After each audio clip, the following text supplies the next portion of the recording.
लता मंगेशकर जी को गुजरे हुए कई दिन हो गए हैं, लेकिन अभी भी सारी रिचुअल्स जो है वो चल रही हैं और लोगों का जमावड़ा उतना ही लगा हुआ है। लोग उतनी ही शिद्दत से उन्हें याद कर रहे हैं। रिसेंटली उनकी एशेज को जिस तरीके से इमर्स किया गया नासिक में, उस दौरान भी कई सारे लोगों की भीड़ वहाँ मौजूद थी, क्योंकि एक आखिरी बार ही सही लता दीदी को वो विदाई देना चाहते थे। लेकिन इन सारी चीजों के बीचों बीच आपको बता दूं कि लता मंगेशकर की बहन उषा मंगेशकर का क्या कुछ कहना है अपनी बहन लता को लेकर। हम सभी जानते हैं बहुत ही दुखद घड़ी थी जब 6 फरवरी को ये खबर सामने आई। कोविड की चपेट में लता मंगेशकर जी आ गई थी, जिसके बाद काफी ज्यादा उनकी हेल्थ जो है वो डिटोरिएट हो रही थी लगातार। हालांकि बीच में खबरें आई कि शायद स्टेबल वो हो जाएंगी, बट शायद किस्मत कोई मंजूर नहीं था। लता मंगेशकर कोविड की चपेट में आकर हम सभी को छोड़कर चली गईं और एज का भी एक बहुत बड़ा फैक्टर था। सिर्फ इतना ही नहीं, बल्कि मुंबई के ब्रीच कैंडी हॉस्पिटल में उन्होंने अपनी अंतिम सांसें ली। अब इन सारी चीजों के बाद उन्हें नेशनल लेवल पर श्रद्धांजलि अर्पण करी गई।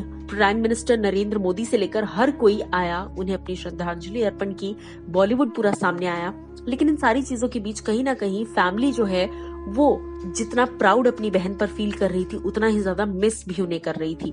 इसी बारे में बात करते हुए सिंगिंग सेंसेशन लता मंगेशकर की बहन उषा मंगेशकर जी ने हाल ही में काफी कुछ कहा है। जी हाँ, वो कहती हैं, Lata Didi was just not my sister but my mother. All the rituals have been performed on an auspicious muhurat. जी हाँ, यानी कि लता दीदी सिर्फ और सिर्फ मेरी बहन नहीं, मेरी माँ समान थी वो। मैं आपको बता दूं कि लता मंगेशकर 5 भाई बहनों में सबसे बड़ी थी और सारे भाई बहनों की जिम्मेदारी उन्होंने अपने कंधों पर उठाई हुई थी। ऐसे में उनका चला जाना डेफिनेटली उनके परिवार को काफी तकलीफदायक स्थिति में छोड़कर गया है। आपको बता दूं कि नासिक पुरोहित संघ प्रेसिडेंट जो है सतीश शुक्ला, उन्होंने सारे रिचुअल्स को बहुत ब्यूटीफुली कंडक्ट करवाया और अब लता दीदी जो है वो एशेज में इमर्स करा दी गई है। आपको क्या है कहना उषा मंगेशकर की इन बातों पर, बताइएगा जरूर।